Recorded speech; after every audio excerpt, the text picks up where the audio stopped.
पहले नंबर पर है आंद्रे स्टैंडर। आंद्रे को उम्र के 31वें साल आपराधिक तहकीकात विभाग साउथ अफ्रीका के प्रमुख के तौर पर नियुक्त किया गया। पुलिस बनकर उन्होंने सीखा और समझा कि अपराधी किस तरह से अपराध करते हैं और चोरियां करते हैं। 1977 में आंद्रे ने चोर बनने का फैसला लिया। वो रूप बदलने में माहिर था।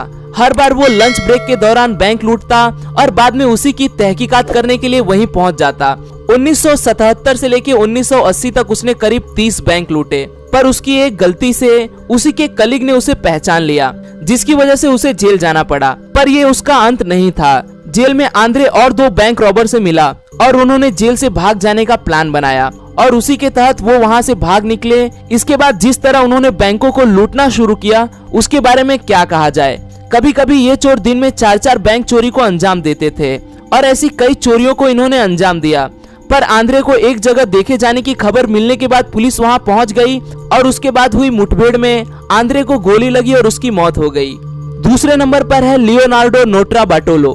लियोनार्डो को एंटवर्प डायमंड की चोरी का मास्टरमाइंड कहा जाता है। कुछ लोगों ने मिलकर इस चोरी को अंजाम दिया था। ये चोरी इतनी बड़ी थी कि इसे हाइट्स ऑफ द सेंचुरी यानी कि सदी की सबसे बड़ी चोरी के नाम से जाना जाता है, जो $100 मिलियन के डायमंड्स की थी, यानी कि करीब 600 करोड़ रुपए। लियोनार्डो अकेला ऐसा चोर था जिसको अरेस्ट कर लिया गया था। इस चोरी की सबसे दिलचस्प बात यह है कि लियोनार्डो ने खुद को जानबूझ के अरेस्ट कराया था।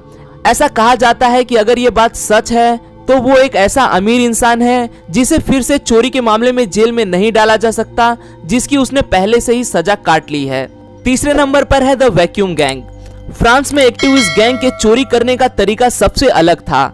ये गैंग सिर्फ सुपरमार्केट्स को ही लूटती थी और वो भी मोनोप्रिक्स नामक सुपरमार्केट को। इस गैंग ने मोनोप्रिक्स सुपरमार्केट की जो तिजोरी होती है उसकी एक कमी को ढूंढ निकाला था।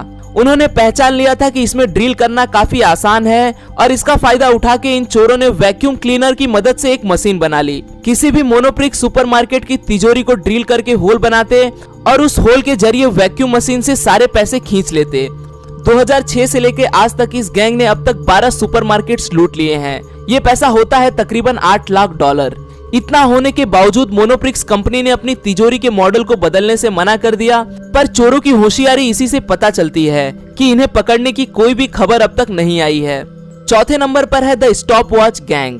कनाडा में स्थित 3 लोगों की इस गैंग को ये नाम उनकी पहचान की वजह से मिला है, क्योंकि इस गैंग ने किए गए बैंक चोरियों में इन्होंने अब तक 2 मिनट से ज्यादा समय किसी बैंक लूटने में लगाया ही नहीं। 90 सेकंड के अंदर अंदर ये बैंक चोरी करके भाग जाते थे और उन्होंने कभी भी एक भी गोली किसी पे चलाई नहीं। यही उनकी खासियत थी। 1970 से लेकर 1980 तक अमेरिका में ये गैंग कार्यरत थी। इन्होंने 100 से ज्यादा बैंक लूटे, जिनमें उन्होंने 90 करोड़ से ज्यादा पैसे चुरा लिए थे। ये गैंग इनके पहली चोरी करने के बाद पकड़ी गई थी, पर छूट जाने के बाद ये अमेरिका चली गई और वहां पहचान बदल के रहने लगे और वहीं इन्होंने अपने अगले 140 बैंक चोरियों को अंजाम दिया। पर जब उन्होंने अपनी आखिरी चोरी, जो कि बैंक ऑफ अमेरिका के एक ब्रांच को लूटने की थी, उन्होंने इस चोरी के दौरान कुछ ऐसे सबूत छोड़े जिसकी वजह से पुलिस इन तक पहुंच गई और उन्हें अरेस्ट कर लिया गया। 5वें नंबर पर है कार्ल्स गॉग्जियन। कार्ल्स दुनिया के सबसे ज्यादा पढ़े लिखे चोरों में से एक है। कार्ल्स ने स्टैट्स और प्रोबेबिलिटी में PhD की है। अमेरिका में कार्ल्स को अब तक का सबसे सफल चोर कहा जाता है। 30 सालों में कार्ल्स ने अब तक 50 बैंक चोरियां की। ये कभी भी पुलिस की नजर में ना आता, न ही पकड़ा जाता। अगर कुछ बच्चों को इसके घर के पास ड्रेनेज में कार्ल्स के द्वारा छिपाए गए नक्शे, हथियार और बाकी सामान न मिलता तो बच्चों को मिले कार्ल्स के इस सामान की वजह से उसे आसानी से पकड़ा जा सका। वीडियो अच्छी लगी तो इस वीडियो को लाइक कर देना और सब्सक्राइब करके उस बगल वाले बेल आइकन को भी ऑन कर लेना।